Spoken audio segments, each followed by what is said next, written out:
Well, today I'm going to talk about one of the most important life skills, period.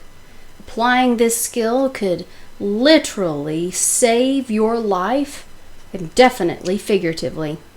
Applying this one life skill could save you untold amounts and degrees of trouble. Applying this life skill could also have a ripple effect, and meaning that it could save the life literally and figuratively of those around you and save them trouble as well. Now, this life skill we are going to talk about is found all throughout the scriptures. But our Proverbs chapter for this week contains one of the best texts about this. And it is, drumroll, learning to shut up. Being able to keep your mouth closed. Proverbs 17 is where we are this episode. So Proverbs 17 verses 27 and 28 says the following. He that has knowledge spares or restrains his words, and a man of understanding is of an excellent spirit. But a fool, when he holdeth his peace, or in other words, when he shuts up, is counted wise, and he that shuts his lips is esteemed a man of understanding, whether he is or not. So the principle of this passage is a biblical principle, but it's also a universal, cross-cultural life skill. There's a Jewish proverb that says, speech for a shekel and silence for two.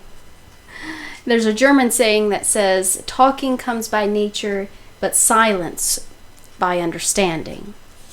And George Eliot wrote the following, blessed is the man who, having nothing to say, abstains from giving wordy evidence to the fact.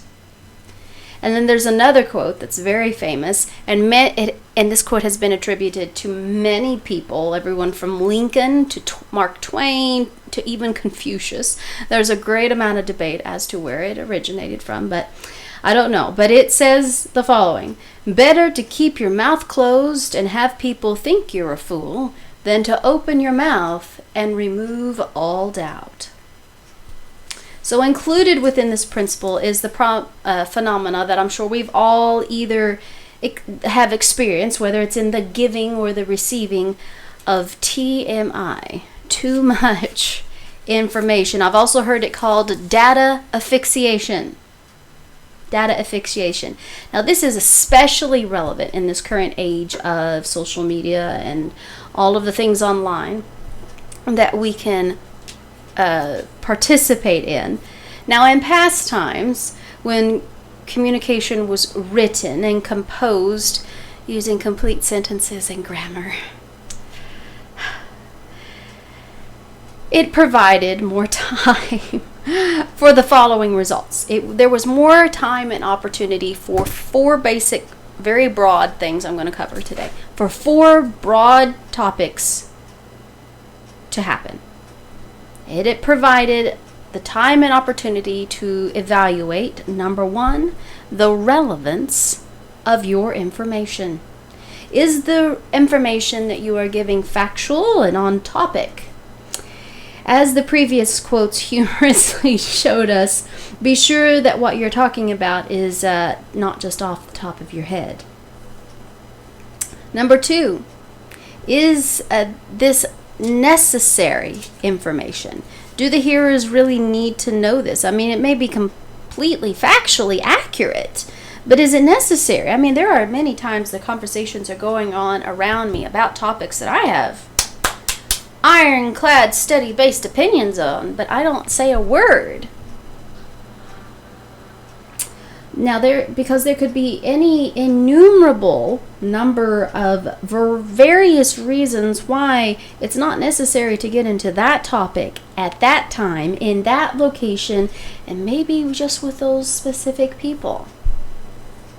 Just because someone asks you a direct question does not necessarily mean that you must provide a direct answer. Necessary information to necessary people when they need to know it.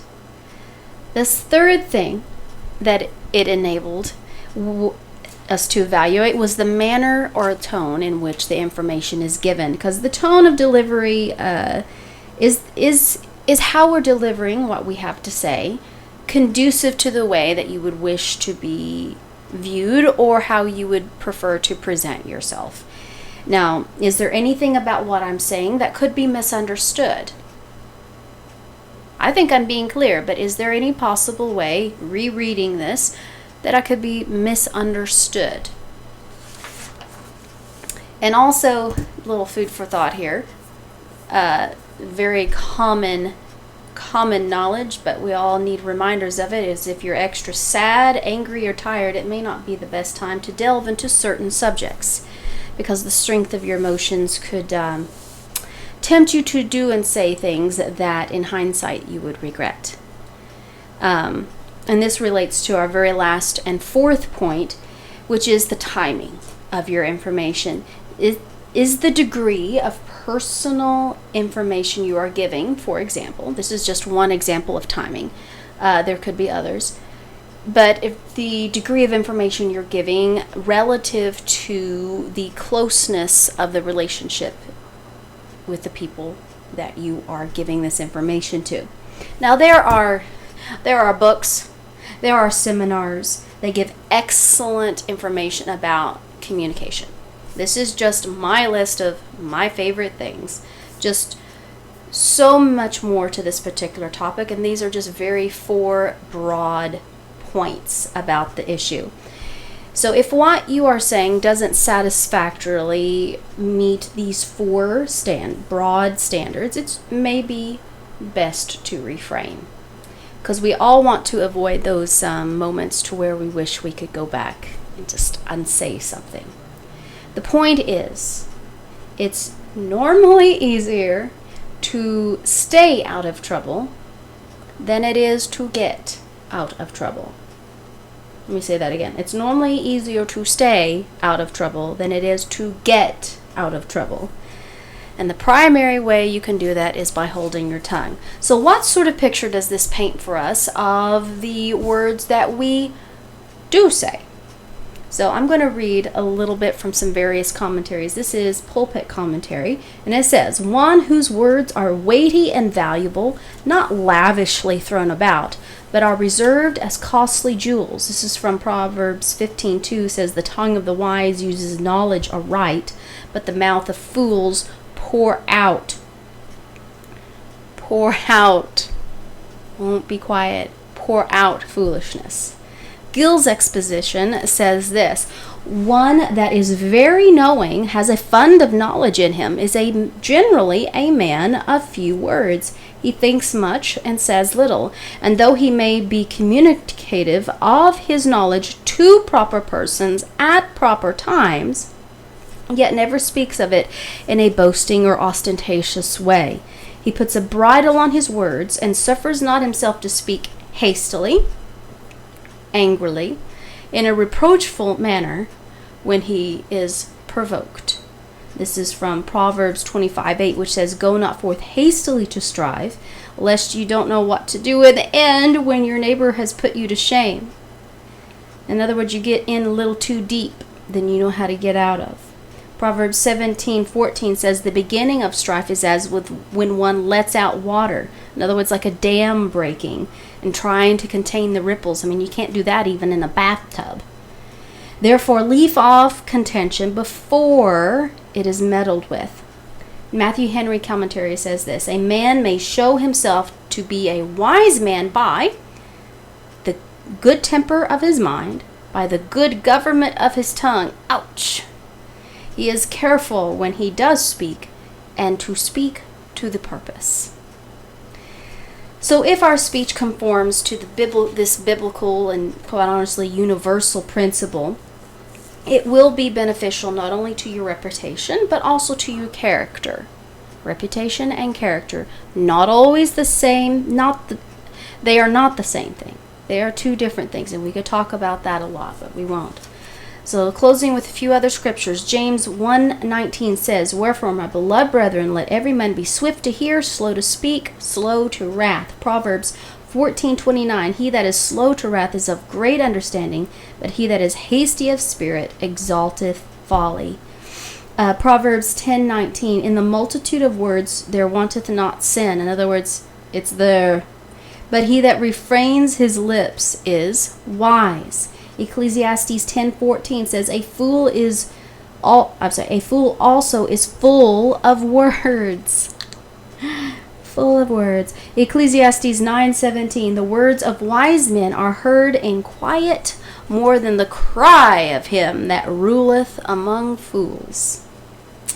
And Ecclesiastes 5:3, the last part of that verse says, "A fool's voice is known by the multitude of his words." Proverbs 29:11 says, "A fool uttereth all his mind, but a wise man keeps it in till afterwards." So as you read the book, as we have been going through Proverbs, and as you read Proverbs, take notice of how often this topic keeps coming back over and over and over. The topic of controlling the tongue. Notice the great percentage of the book of Proverbs that deals with the topic of tongue control. Tongue control. So let's sum up today's topic in Ecclesiastes 3:7, which says this: "There is a time to keep silent and a time to speak." So with that in mind, I will stop speaking. Lord, help us to apply this to our lives. Until next time. Bye-bye.